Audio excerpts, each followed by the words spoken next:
रिद्धिमा जी।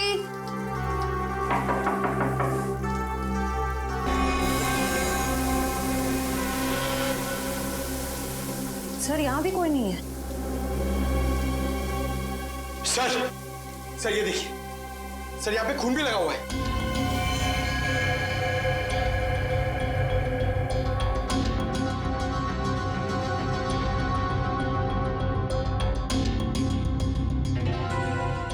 शायद रिद्धिमा जी का किडनैप हो गया है। इन टुकड़ों को देख के तो यही लगता है कि उनकी किडनैपर के साथ हाथापाई हुई होगी।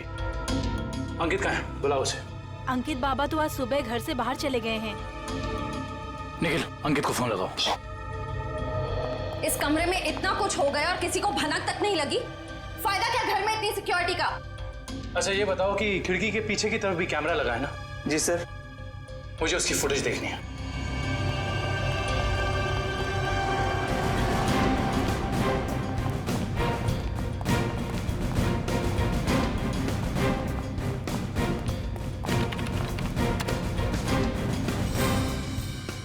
सॉरी सर, लगता है कैमरा 2 घंटे से बंद है।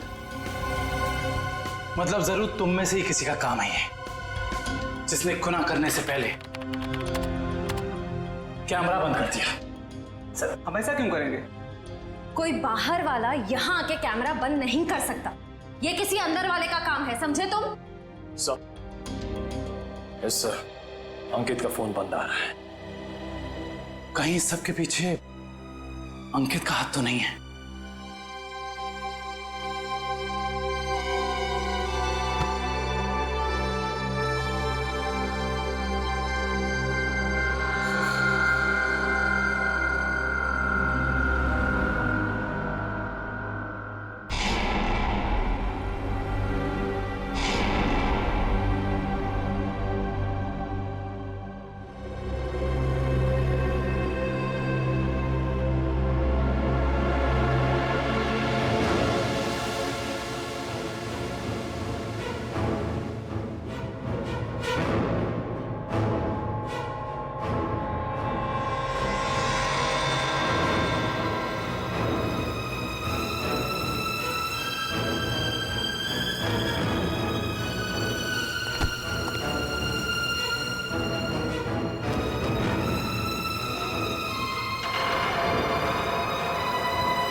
रिद्धिमा जी, रिद्धिमा जी, मैडम जी, रिद्धिमा जी, उठिए मैडम जी, रिद्धिमा जी। गगन तुम मुझे यहाँ कहाँ लेकर आए हो? मेरे पति को मार दिया, आप मुझे भी मारोगे? नहीं, ये आप क्या कह रही हैं? मैंने तो अंश साहब का नमक खाया है, उनके लिए जान दे सकता हूँ। मैं मारने का तो मैं सोच भी नहीं सकता। तो फिर कौन लेकर आया मुझे यहाँ पर? क्यों आए हम? शायद उसी ने जिसने हम दोनों को किडनैप किया है। तुम भी? जी हाँ, मैं भी आप ही की तरह इस चारदीवारी में कैद हूं। हे भगवान, उसका अगला निशाना कहीं मेरा राज तो नहीं? तो तुम हो राज, अंश और रिद्धिमा जी के असली बेटे। जी सर, मुझे तो अब तक यकीन नहीं कि पापा इस दुनिया में नहीं रहे। रब्बी ने तो मुझे इस बारे में कुछ बताया तक नहीं। लेकिन रिद्धिमा जी ने ये बात छुपाई क्यों तुमसे? उसी वजह से जिस कारण से उन्होंने मुझे दुनिया से छुपा कर रखा और अंकित को अपना बेटा बना लिया। लेकिन ऐसी भी क्या वजह थी जिसने एक माँ बाप को अपने बेटे से दूर कर दिया? सर आप तो सीआईडी वाले, आपसे तो कुछ बात छिप नहीं सकती। अपने खानदानी बिजनेस को आगे बढ़ाने के लिए मेरे पापा ने कुछ गैर कानूनी काम किए हैं। जी हाँ, जैसे रिश्वत देना, करप्शन को बढ़ावा देना, गैर कानूनी बिल्डिंग्स बनवाना और कभी कभी गैंगस्टर्स की मदद करना। सर मुझे कहते हुए बहुत शर्मिंदगी है कि मेरे पापा इस देश के अच्छे नागरिक नहीं बन सके और वो बहुत ही अच्छे पिता थे। इन गैंगस्टर से बचाने के लिए उन्होंने मुझे दुनिया से छुपा कर रखा।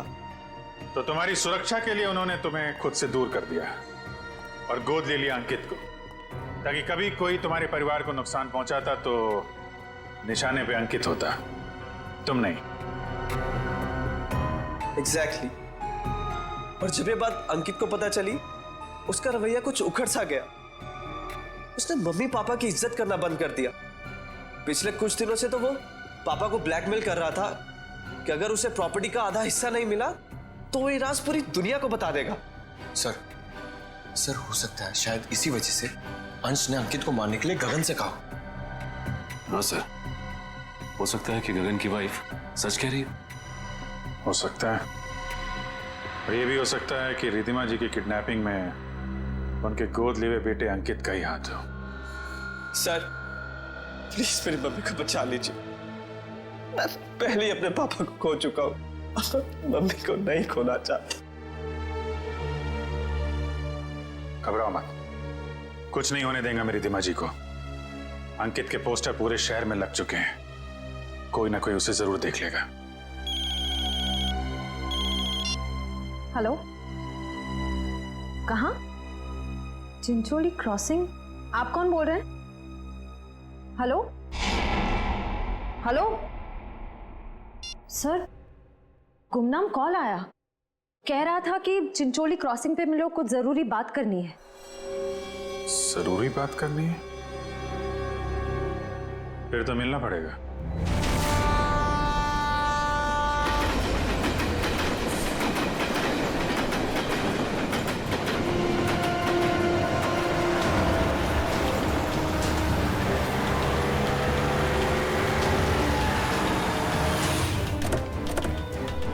तो कहीं मैं मुसीबत में न पड़ जाऊं सर। देखो तुम्हें कुछ नहीं होगा। तुम बताओ, तुमने कहाँ देखा था अंकित को? सर मैंने उसे हसनपुरा की चौल में देखा था सर। हसनपुरा चौल?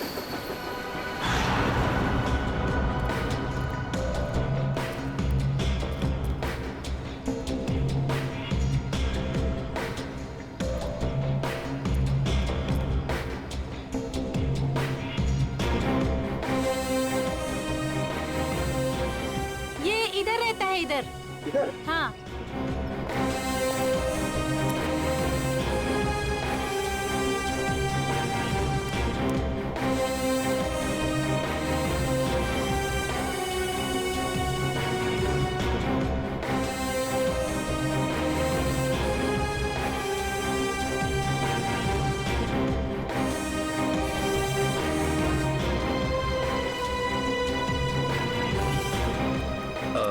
आपने इसे कहीं देखा है? हाँ, उस तरफ रहता है। Thank you. सर, पता चल गया, अंकित उस घर में आता जाता था। Sir sir sir sir sir, बहुत मुश्किल हुई सर, लेकिन मैंने पता कर लिया है, अंकित इसी घर में आता जाता था, ये घर में। पंकज, हम सबको पता है। अब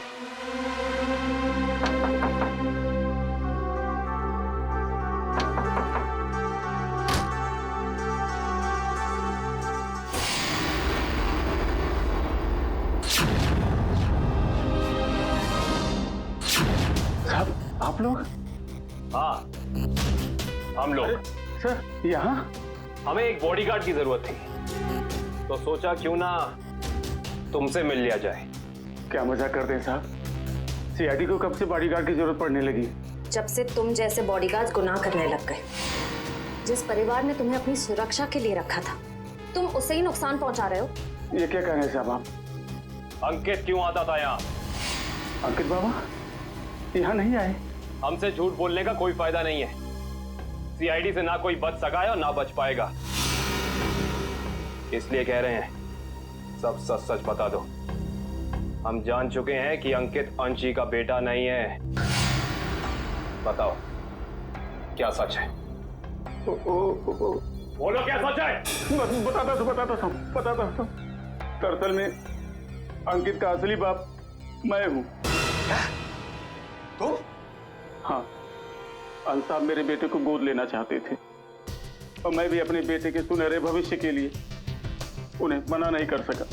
मगर तुम्हारे अंकित ने जिस थाली में खाया उसी में छेद किया। पहले अंश को मार डाला, फिर रिद्धिमा को किडनैप कर लिया। नहीं साहब, मेरा बेटा ऐसा नहीं कर सकता। मैं उसे अच्छी तरह जानता हूँ। अगर ऐसा है तो हम अंकित को कुछ नहीं होने देंगे, लेकिन अब हमें साफ साफ बताओ ये अंकित हमें मिलेगा कहाँ?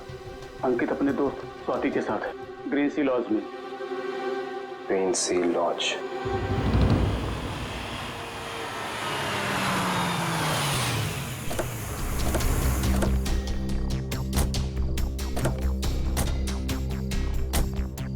सर, ये अंकित की गाड़ी है। अंदर चल के चेक करते हैं।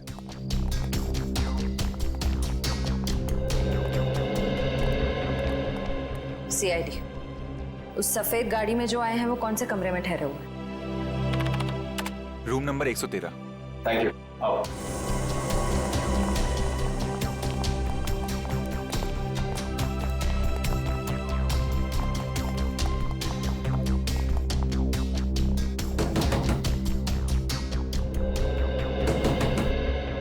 कौन है?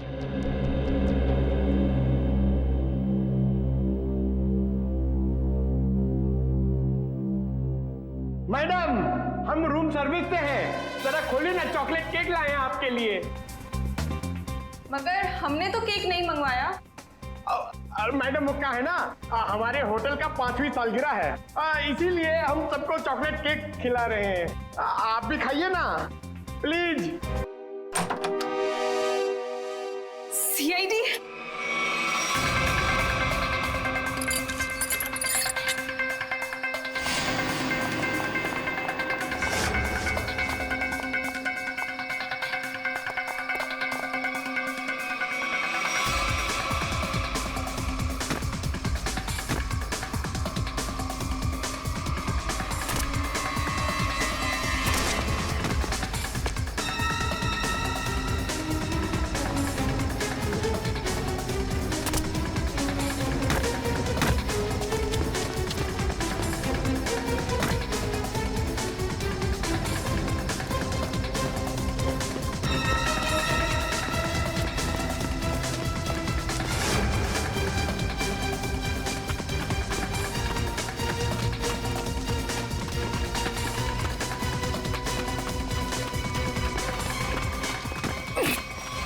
प्लीज मुझे छोड़ दो, प्लीज। तुम वही हॉस्पिटल वाली लड़की हो? प्लीज मुझे जाने दो, मैंने कुछ नहीं किया। सीआईडी की आदत नहीं है मुजरिमों को जाने देने की। हाँ, मैंने ही पैसे दिए थे उस लड़की को ताकि वो केमिकल वाली बेडशीट अंश के बेड पे बिछा सके। किसके कहने पे किया था तुमने ये? अंकित के। कहाँ मिलेगा ये अंकित? पता नहीं। अच्छा, तो ये तो पता होगा ना कि रिद्धिमा को कहाँ छिपा के रखा है? नहीं पता। ये पता नहीं, वो पता नहीं, तुम्हें पता क्या है Swati?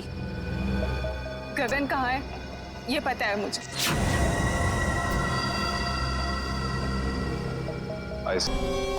Hi mom.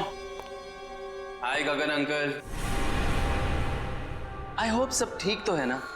I mean मेरी खातिरदारी में कोई प्रॉब्लम तो नहीं है ना? अंकित, जरूर मेरी परवरिश में कुछ कमी रह गई होगी जो आज मुझे ये दिन देखने को मिल रहा है। हाँ, आपके परवरिश में कमी रह गई। बचपन से लेकर जवानी तक आप मुझे बेटा बेटा कहती रही, और आज एकदम से मुझे पता चलता है कि आप मेरी माँ नहीं है। माँ हो तो आप जैसी। लेकिन मैंने तुम्हें कभी अपने बेटे से कम प्यार नहीं किया अंकित। झूठ है, ये ड्रामा है। आप अपने बेटे को बचाना चाहती थी। माना कि ये सब राज को बचाने के लिए किया गया अंकित, लेकिन अंश और मैंने तुम्हें कभी भी उससे कम नहीं माना, उससे कम प्यार नहीं किया। मैं भी तो आपसे बहुत प्यार करता हूँ मम्मी, इसीलिए तो आपको पापा तक पहुंचाने के लिए यहाँ आया हूँ। और एक टिकट के साथ दूसरी बोनस टिकट फ्री। रिद्धिमा जी, गाड़ी उठा लीजिए, उसके सर पे खून सवार है।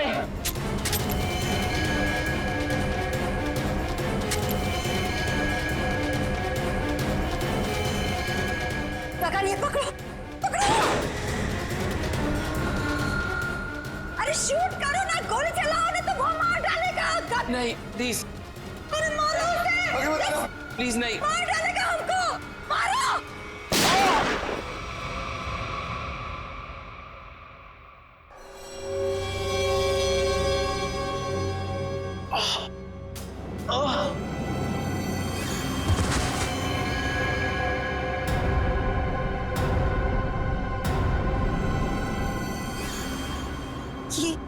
ये क्या क्या क्या तुमने उसे मार डाला? तुम उसके पैर पे फायर कर सकते थे ना, उसे मार डाला तुमने। गगन, what did you do? मेरे से घबराहट में गोली चल गई, वैसे मारना नहीं चाहता था।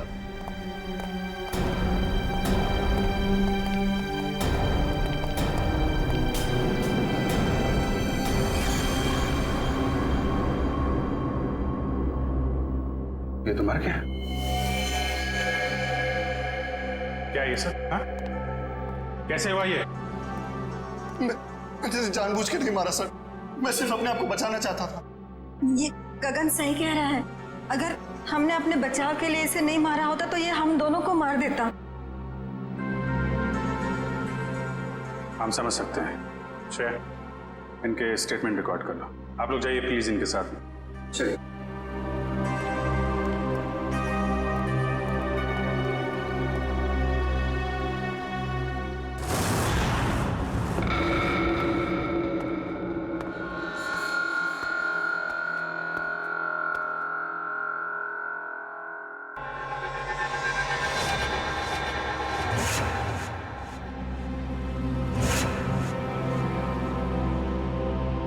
मम्मी,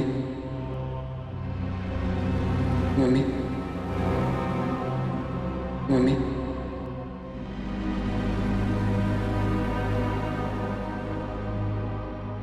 मम्मी,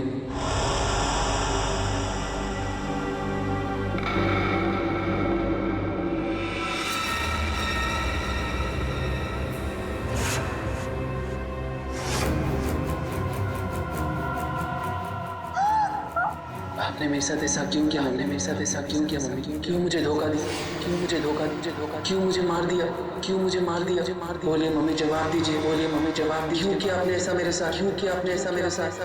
क्यों हमने बेटे को मार दी? क्यों हमने बेटे को मार दी? जवाब दीजिए मम्मी, जवाब दीजिए मम्मी। बोलिए आपने ऐसा क्यों किया? बोलिए आपने ऐसा क्यों किया? क्यों मुझे मारा? क्यों मुझे मारा? क्यों मुझे मारा? क्यों क्यों?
तुम्हें तो मैंने मरवा दिया था ना, तुम जिंदा कैसे हो गए? मरे हुए लोग कभी जिंदा नहीं होते रिधिमा जी। ये सब तो सीआईडी का प्लान होता है, गुनहगार से उसका जुर्म कबूल कराने का। अंकित तो कभी मरा ही नहीं था। इतना बड़ा धोखा मेरे साथ। मैं धोखा तो तुमने दिया। मैंने जो कुछ भी किया अपने बेटे के लिए किया है।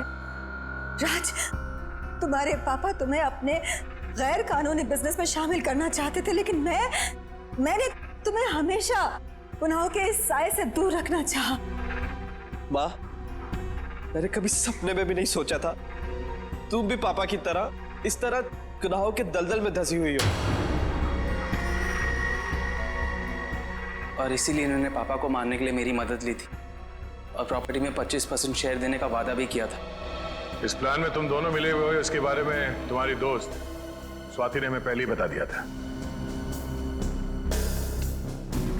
उस पार्टी के दिन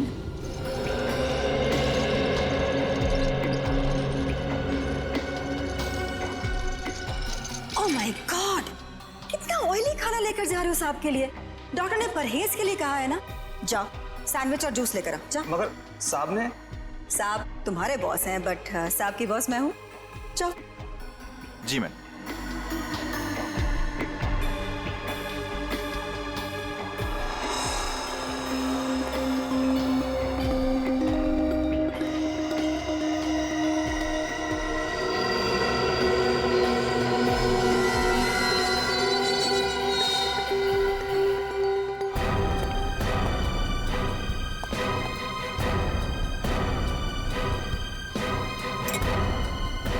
गुड, तुम जाओ, मैं साहब को खाना खिला दूंगी। जी मैं कभी सोच भी नहीं सकता था कि आप ऐसा करेंगे। खुद गुनाह किया और मुझे फंसा दिया। तो और क्या करती? तुम्हें पता चल गया था कि अंकित अंश को मारना चाहता है, इसीलिए मैंने आखिरी वक्त पर सारी बाजी पलट दी। और उस पलटी बाजी में मेरी भी बलि चढ़ा दी थी।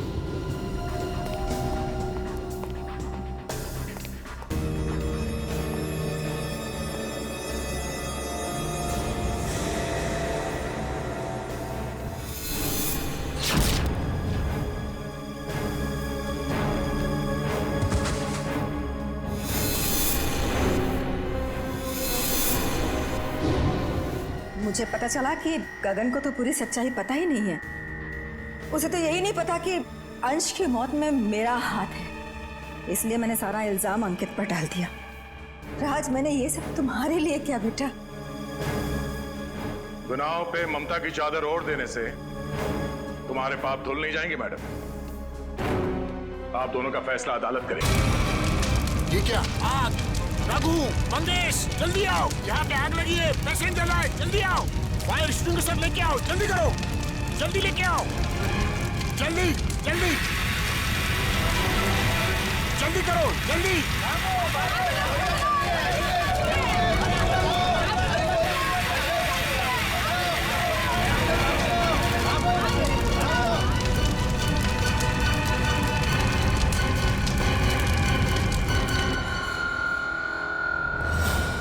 आइए सर, मैंने ही आपको फोन किया था। ये सब हुआ कैसे? समझ में नहीं आ रहा सर।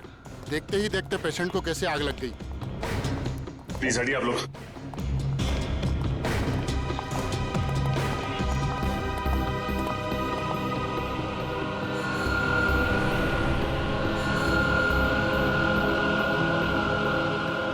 साहब, जिस वक्त ये आग लगी उस वक्त कोई और भी था कमरे में? नहीं सर, कोई नहीं था। मिस्टर अंश के बॉडीगार्ड बाहर ही पहरा दे रहे थे। हाँ सर, अरे इनके आने से पहले साहब अच्छी खासी लेटे हुए थे, लेकिन जैसे इन्होंने दरवाजा खोला अचानक आग लग गई। ऐसा कैसे हो सकता है? जब कमरे में कोई था ही नहीं तो फिर आग किसने लगाई? अपने आप लग गई आग है? ये शॉर्ट सर्किट का चक्कर भी नहीं लगता, लेकिन ये आग जैसी भी लगी हो हम इसका पता कर ही रहेंगे। अंश, अंश,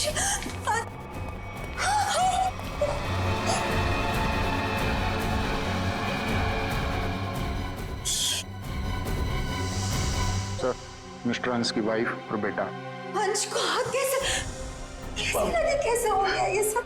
पापा उठिए, पापा क्या हो गया आपको? पापा संभालिए अपने आप को। देखिए, थोड़े वक्त के लिए आप लोग बाहर कॉरिडोर में इंतजार कीजिए। पंकज प्लीज चलिए। पापा आइए। डॉक्टर साहब, अंश जी यहाँ कौन सी बीमारी का इलाज कराने के लिए एडमिट हुए थे? कल रात इन्हें फूड पॉइजनिंग की वजह से लाया गया था। इनके घर पार्टी थी, शायद कुछ उल्टा सीधा खा लिया होगा। अच्छा ये बताओ कि डॉक्टर साहब के इस कमरे में आने से पहले कोई और भी आया था इस कमरे में? हाँ सर, 2 लोग आए हुए थे। एक कमरे की साफ सफाई करने वाला और दूसरा बिस्तर की चादर बदलने वाली। ये अंश कुमार, इस अंश कुमार की कुंडली निकालनी होगी। जहां तक मुझे याद आता है कि बहुत सारे काले कारनामों में शामिल था।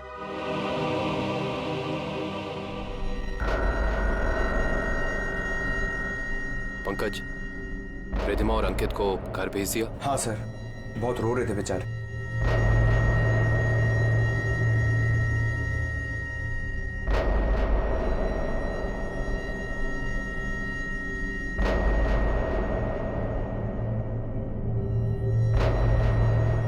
वैसे सालुंके साहब, आपको क्या लगता है आग किस वजह से लगी? मेरी बात छोड़ो सचिन, तुम बताओ, तुम लोगों को क्या लगता है भाई? सालुंके साहब, अगर हमें पता होता तो हम आपको क्यों बुलाते? देखा तारिका, इन लोगों ने तो हाथ खड़े कर दिए। अरे प्रद्युमन तो कहता था तुम लोग सुपर कॉप हो यार। सर, हम तो सिर्फ तहकीकात कर सकते हैं, अंदाजा लगा सकते हैं, लेकिन इस साइंस के मास्टर तो आप ही हैं ना। तो ठीक है, अंदाजा क्या लगाते हो वो अंदाजा ही बता दो यार। सर, हमें ऐसा लगता है कि ये चिंगारी लगाने वाला कोई इंसान नहीं, बल्कि कोई वस्तु, कोई चीज है। हो सकता है, देखते हैं।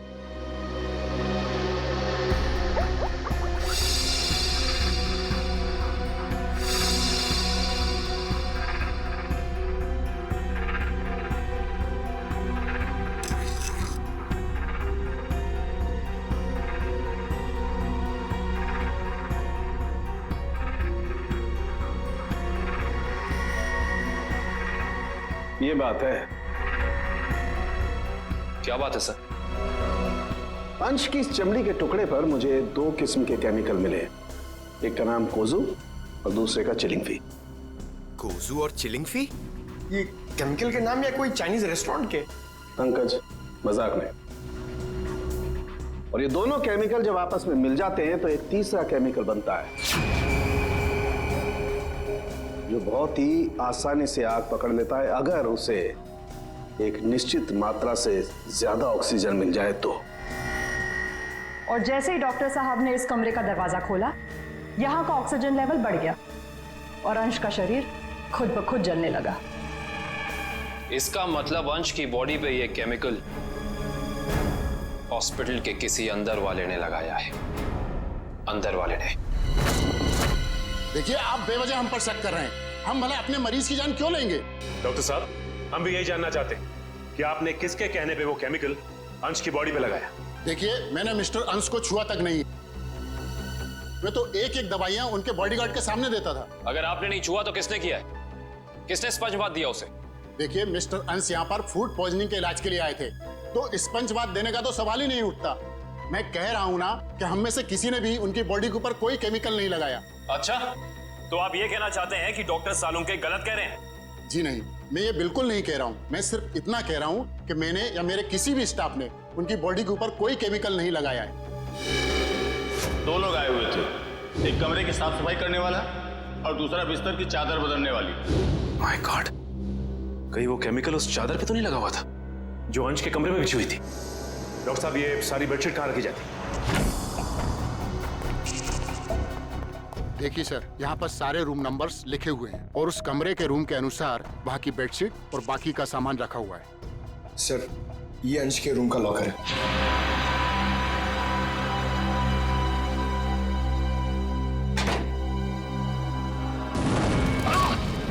ठीक हो तुम? बाहर जाओ, पुलिस पकड़े। फायर एक्सटिंग्विशर, जल्दी। फास्ट।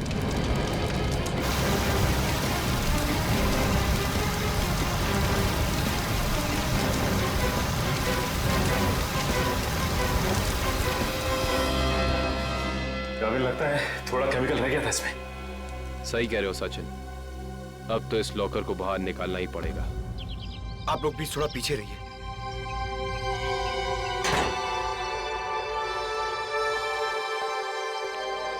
सर, प्लीज संभाल के।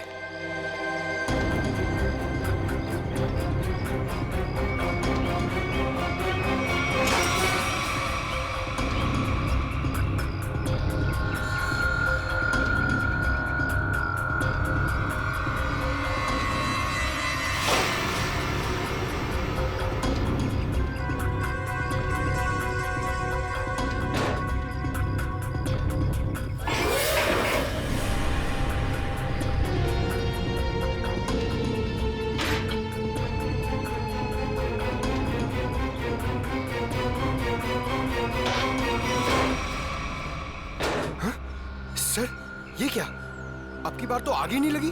क्या पंकज, आग सिर्फ इसमें लगी। ये देखो, सिर्फ ये बैग जला है, बाकी सारी की सारी चीजें बिल्कुल वैसी हैं। ये देखो। सर इसका मतलब केमिकल इस बैग में होगा और बेडशीट इसी बैग में लाई होगी। हाँ पंकज, एग्जैक्टली ऐसा ही हुआ है। डॉक्टर साहब, ये वही लेडी है ना जिन्होंने अंश के कमरे में वो चादर बिछाई थी? जी सर, शीला। मैंने कुछ नहीं किया सर।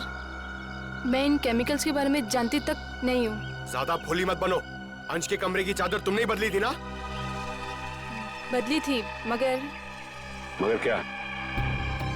एक औरत ने मुझे 50,000 रुपए दिए थे और कहा था अंश साहब के कमरे में ये चादर बदल देना। उसने आपको पैसे दिए और आपने पैसे ले लिए? हाँ? एक बार भी नहीं सोचा कि इसके पीछे उसका मकसद क्या है? मुझे क्या पता था साहब, कोई ऐसे तरीके निकालेगा किसी का खून करने के लिए। उसका चेहरा पहचानती हो? स्केच बनवा सकती हो उसका? नहीं, उसने अपना चेहरा दुपट्टे से ढक रखा था। चेहरा ढका था, लेकिन कुछ तो याद होगा, कुछ तो देखा होगा। हाँ, उसके दाहिने हाथ पर एक काला सा निशान था, यहाँ पर।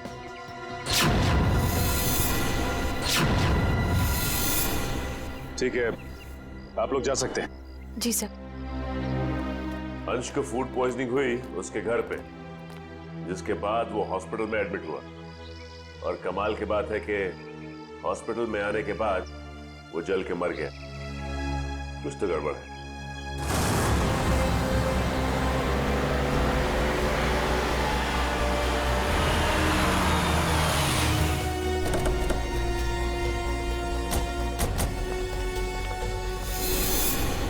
सर, इस घर पे तो जगह जगह सीसीटीवी कैमरास लगे हैं और इतने सारे बॉडीगार्ड्स। लगता है अंश जानते थे कि उनकी जान को खतरा है। राइट श्रेया, कोई ना कोई बात तो जरूर थी, वरना इतनी ज्यादा सिक्योरिटी कोई मामूली इंसान नहीं रखता। किससे मिलना है आपको? ज्यादा दुश्मन। नमस्कार। नमस्ते। आपसे कुछ सवाल पूछने थे। जी पूछिए। जिस रात अंश जी की तबीयत खराब हुई, उस रात उनका खाना किसने बनाया था? साहब, खाना तो मैंने बनाया था, लेकिन मैंने कुछ नहीं किया। तो फिर सिर्फ अंश की तबीयत क्यों खराब हुई और किसी की क्यों नहीं? मुझे मालूम नहीं। अब मालूम नहीं कहने से तो काम नहीं चलेगा ना। कोई तो था जो चाहता था कि अंश हॉस्पिटल पहुंचे, ताकि वहां वो खूनी बड़ी आसानी से उस जुर्म को अंजाम दे सके। एनीवेज, हमें उस पार्टी की गेस्ट लिस्ट चाहिए थी। जी।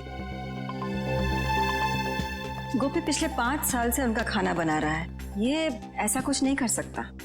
तो और कौन कर सकता है? क्या आपको किसी पर शक है? शायद गगन। गगन? अच्छा, ये गगन कौन है?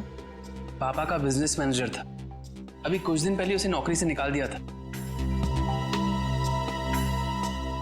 पार्टी में गगन भी आया था? हाँ, मगर बिन बुलाए। हाँ साहब, गगन हो सकता है। उस दिन पार्टी में मैंने उसको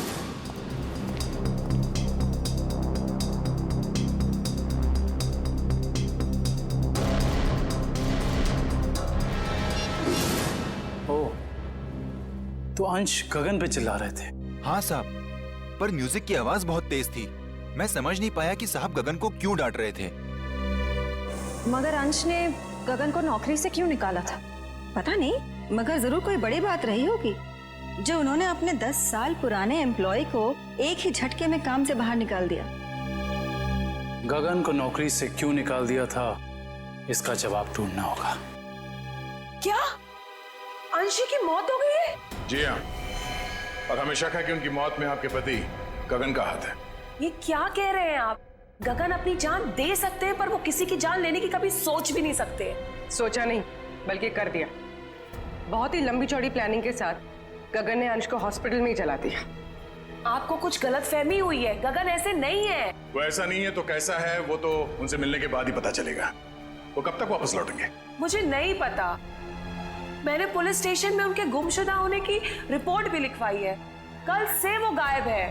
बुरा मत मानिएगा मैडम, लेकिन मुजरिम अक्सर खून करके ऐसे ही फरार हो जाते हैं। बार बार उनको मुजरिम कह करके उनका अपमान मत करिए। अगर उनको जुर्म करना ही होता तो वो अंश जी की बात मान करके अंकित को मार ना देते।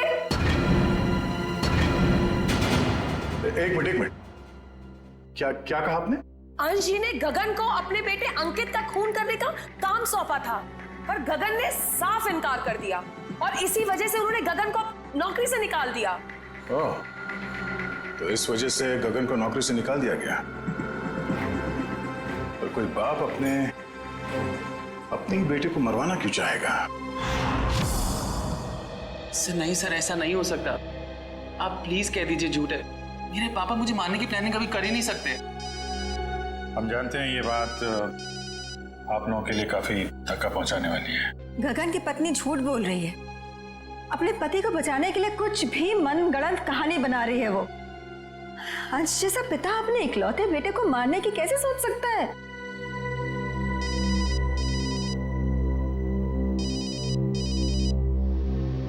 किसका फोन है अंकित? चाहो तो बात कर लो। नहीं सर, इंपॉर्टेंट फोन नहीं है। एक्चुअली मेरा एक फ्रेंड मुझे मिलने के लिए परेशान कर रहा है और फिलहाल मैं किसी से मिलना नहीं चाहता। सर, अगर आपके सवाल पूरे हो गए हो तो क्या हम जा सकते हैं? अब हमें अंश की शोक सभा की तैयारी करनी है। ठीक है, आप जा सकते हैं। इशिता? Yes sir.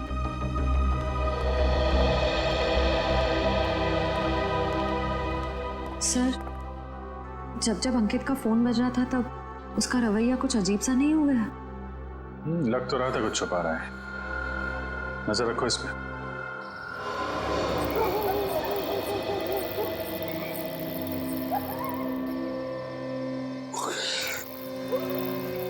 सर, हम लोग क्या रात भर यहीं खड़े रह के पहरा देंगे? रात बहुत काम की चीज होती है पंकज। जो काम दिन के खुले उजाले में नहीं किए जा सकते ना, वो रात के साए में हो जाते हैं। सर, अंकित आ रहा है। आ नहीं रहा श्रेया, हमें ले जा रहा है अगले सुराग तक।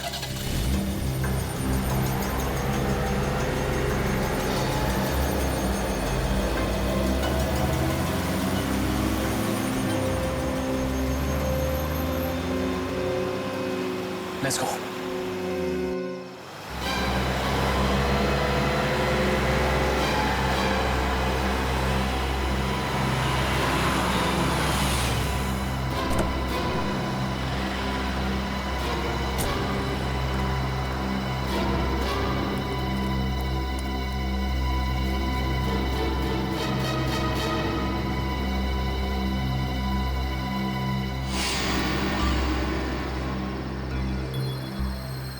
सर, ये इतनी रात को यहाँ ढाबे पे खाना खाने को आए हैं? नहीं पंकज, खाना खाने नहीं आया ये यहाँ ऐसे इंसान का इंतजार कर रहा है जिसे दिन के उजाले में नहीं मिल सकता।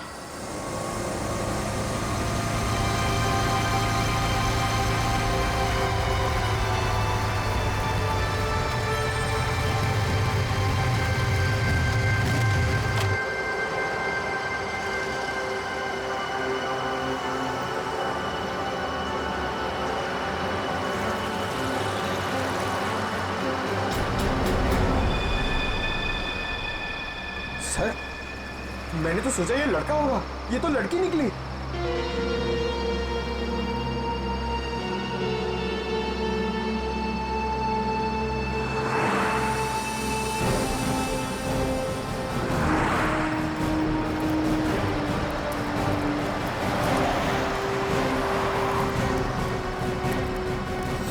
अरे आप लोग और यहाँ?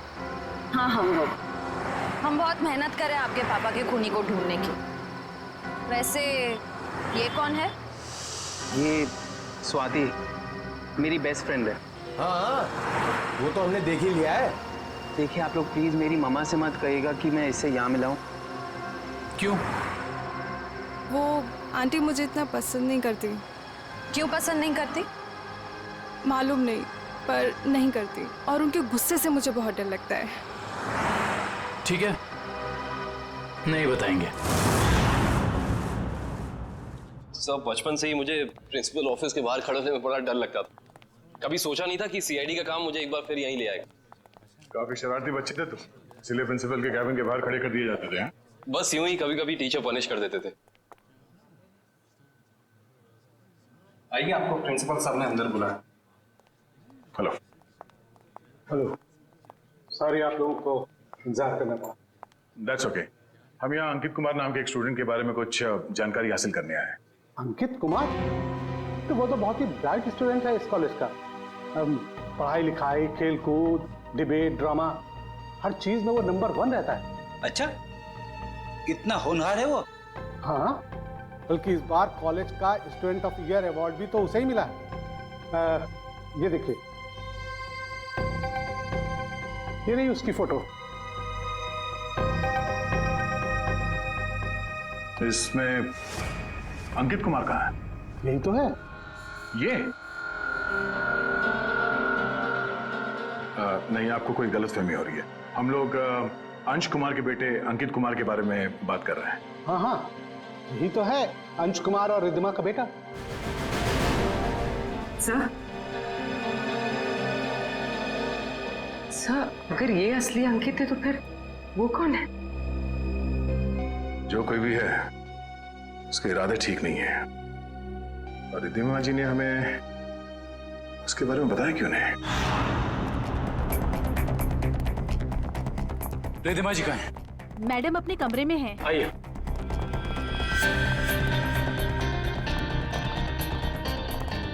मैडम सीआईडी वाले आए हुए हैं। मैडम। रिद्धिमा जी।